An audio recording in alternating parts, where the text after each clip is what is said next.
നമസ്കാരം. റേക്കി ശാക്തയും കഴിഞ്ഞ 2 ദിവസങ്ങളിൽ ഐസ് ആൻഡ് സൈനസേരിയ കണ്ണുകളെക്കുറിച്ചുള്ള ഒരു റേക്കിയുടെ പ്രാക്ടീസ് പറഞ്ഞിരുന്നു. കണ്ണുകൾ പ്രതിനിധാനം ചെയ്യുന്നത് ഐ സിംബലൈസ് ദ സോൾ, ആത്മാവുമായി ബന്ധപ്പെട്ട കാര്യങ്ങളാണ് എന്ന് പറഞ്ഞു. അതിനെ റേക്കി ചെയ്ത് കഴിയുമ്പോൾ നമുക്കൊരു ആത്മശാന്തി, ആത്മാവിൻ്റെ ദുരിതം അത് ശമിക്കുന്നതിന് അത് ഉതകുന്നു. രണ്ടാമത് നമ്മൾ ടെമ്പിൾസ് എന്ന് പറയുന്ന പോയിൻറ്റ്സിനെ കുറിച്ച് പറഞ്ഞിരുന്നു. ടെമ്പിൾസ് ഗുരു പരമ്പരയോട് ചേർന്ന് നിൽക്കുന്ന ഭാഗത്തെക്കുറിച്ചുള്ള ഒരു പ്രതിനിധാനം ചെയ്യുന്ന ഒരു ഭാഗമാണെന്ന് പറഞ്ഞിരുന്നു. മൂന്നാമത്തെ പോയിൻ്റാണ് റേക്കിയുടെ ഇയേഴ്സ്, ചെവികൾ പുറത്തേക്കുള്ള വാതയാനങ്ങളാണ്. നമ്മളുടെ ഉള്ളിലേക്കുള്ള ലോകത്തിലേക്ക് ഉള്ള ഒരു വാതയാനങ്ങളാണ് ചെവികൾ വളരെ പ്രധാനപ്പെട്ട ഒരു പോയിൻ്റാണ് റേക്കിയിൽ. കാരണം ഇതിൽ സിറ്റുവേറ്റ് ചെയ്തിരിക്കുന്ന എലമെൻറ്റ്സ് ഫയർ എലമെൻ്റാണ്, അഗ്നി ഭൂതമാണ് ചെവിയിൽ കുടികൊള്ളുന്നത്.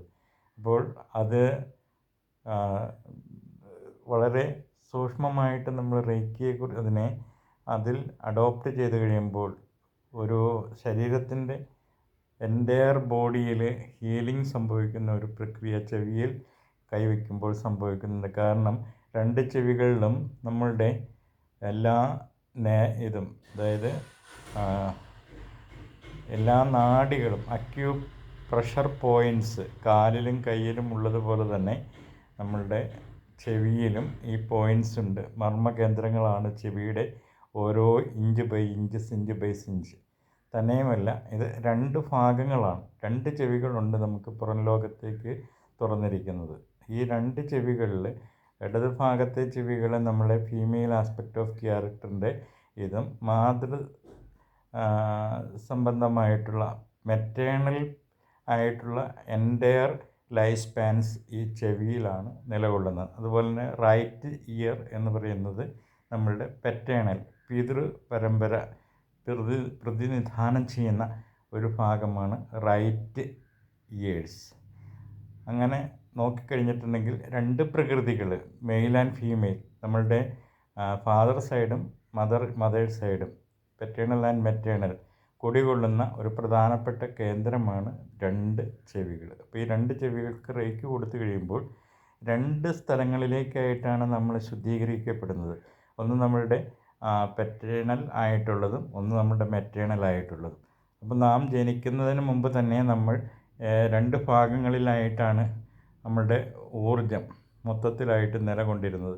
പിന്നീട് ഒന്നായി തീർന്നു, നമ്മളായി തീർന്നു. അപ്പോൾ നമുക്ക് സ്വമേധയാ ഉള്ള സ്വത്വപ്രകൃതി കൂടി നമ്മളിൽ ഉണ്ട്. അതാണ് നമ്മുടെ സെൻട്രലൈസ്ഡ് ആയിട്ട് വരുന്ന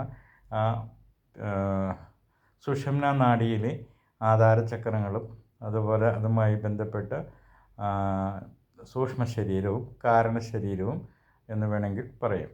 അപ്പോൾ ഈ ചെവിയുടെ ഉള്ളിലിരിക്കുന്ന എലമെൻറ്റ്സ് എന്ന് പറയുന്നത് പഞ്ചഭൂതങ്ങളിൽ അഗ്നിഭൂതമാണ്. അപ്പോൾ അഗ്നിഭൂതത്തിൻ്റെ ആ സാമീപ്യത്തിൽ ഇപ്പം നമ്മൾ വാക്കുകൾ കേൾക്കുകയോ ഇല്ലെങ്കിൽ ഉച്ചരിക്കുകയോ ചെയ്യുമ്പോൾ അത് വരികയും പുറത്തേക്ക് പോവുകയും പുറത്തു നിന്നുള്ള ശബ്ദങ്ങൾ നമ്മൾ ശ്രവിക്കുകയും ചെയ്യുന്നു. അപ്പോൾ ഈ ചെവിയുടെ ഉള്ളിൽ അനേകം ദിവ്യ സ്രോതസ്സുകൾ ജീവിക്കുന്നു എന്നാണ് പറയപ്പെടുന്നത്. ഇതൊരു കുണ്ഡത്തിൻ്റേതായിട്ടുള്ള പ്രകൃതിയാണ് ഈ ചെവിക്കുള്ളത്.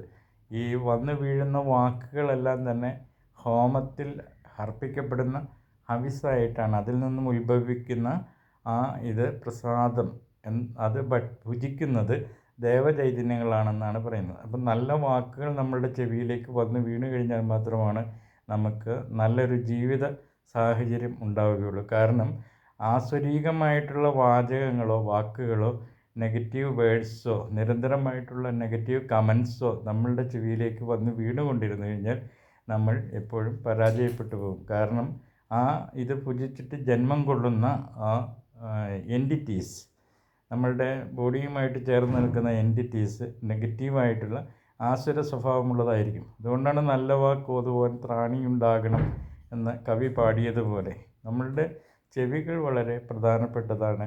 ചെവികളിലേക്ക് നമുക്ക് കേൾക്കാനും സുന്ദരമായിട്ടുള്ള പദങ്ങൾ പ്രതീക്ഷിക്കുക.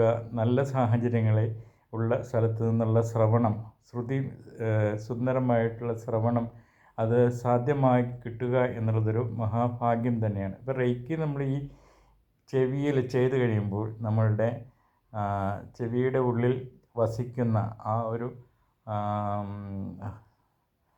ചൈതന്യങ്ങൾ എലയവാവും, ആക്റ്റീവാവും. അങ്ങനെ അത് നമ്മളിലേക്ക് കൂടുതൽ പോസിറ്റീവായിട്ടുള്ള അനുഭവങ്ങൾ കൊണ്ടുതരുന്നു. അതുപോലെ ചെവിയിൽ എല്ലാ മർമ്മ കേന്ദ്രങ്ങളും വന്ന് നിൽക്കുന്നതുകൊണ്ട് ഈ ചെവിയിൽ മാത്രം നമ്മൾ റെയ്ക്കി ചെയ്ത് കഴിഞ്ഞാൽ ശരീരത്തിൻ്റെ ഏത് ഭാഗത്തും രോഗമുണ്ടോ ആ ഭാഗത്തുള്ള രോഗങ്ങൾ ചെവിയിൽ തന്നെ ചെയ്ത് കഴിഞ്ഞിട്ടുണ്ടെങ്കിൽ മാറിപ്പോകും എന്നുള്ളതാണ്. തന്നെയുമല്ല, നമ്മുടെ പെറ്റേണൽ സൈഡും മെറ്റേണൽ സൈഡും നമുക്ക് ക്ലെൻസ് ചെയ്തെടുക്കാൻ സാധിക്കും. കാരണം പൂർവ്വ ജന്മദുരിതങ്ങൾ എല്ലാം തന്നെ വന്നു ചേരുന്നത് തലമുറകളായിട്ട് നമ്മളുടെ DNA വഴിയാണ്. അപ്പോൾ DNA ഉള്ള ആ ഒരു മാറ്റങ്ങൾ ഉണ്ടാക്കുവാൻ വരെ ഈ ചെവിയിൽ നമ്മൾ റെയ്ക്കി ചെയ്ത് കഴിഞ്ഞാൽ സാധിക്കുമെന്നുള്ളതാണ്. അതെങ്ങനെയാണെന്ന് വെച്ച് കഴിഞ്ഞിട്ടുണ്ടെങ്കിൽ കോശങ്ങളിലെ മൈറ്റോകോൺട്രിയ എന്ന് പറയുന്നത് ശരീരവുമായി ബന്ധപ്പെട്ട ഒരു സ്വതന്ത്രമായിട്ടുള്ള ഒരു ഉൽപ്പാദന പ്രക്രിയ നടത്തുന്ന ഒരു ഭാഗമാണ് മൈറ്റോകോൺട്രിയ. അപ്പോൾ മൈറ്റോകോൺട്രിയയുടെ അളവുകൾ കൂടാനുള്ള സാധ്യതയുണ്ട്. അതുവഴി ATP തന്മാത്രകളുടെ പ്രവർത്തനങ്ങൾ ത്വരിതമാക്കാനും മെറ്റാബോളിസം സുഗമമാക്കാനും ഈ ചെവികളിൽ റെയ്ക്കി ചെയ്ത് കഴിഞ്ഞാൽ തീർച്ചയായിട്ടും സാധിക്കും. അപ്പോൾ റെയ്ക്കി പെട്ടെന്ന് അനുഭവപ്പെടാനുള്ള ഒരു കാരണം ചെവിയിൽ അതൊരു ഭയങ്കര സെൻസിറ്റീവായിട്ടുള്ളൊരു ഓർഗാൻ ആയതുകൊണ്ട് നമ്മളിങ്ങനെ കൈവച്ച് കഴിയുമ്പോൾ തന്നെ നമുക്ക് ഹീറ്റ് നല്ല രീതിയിൽ നമുക്ക് അനുഭവപ്പെട്ടു തുടങ്ങും.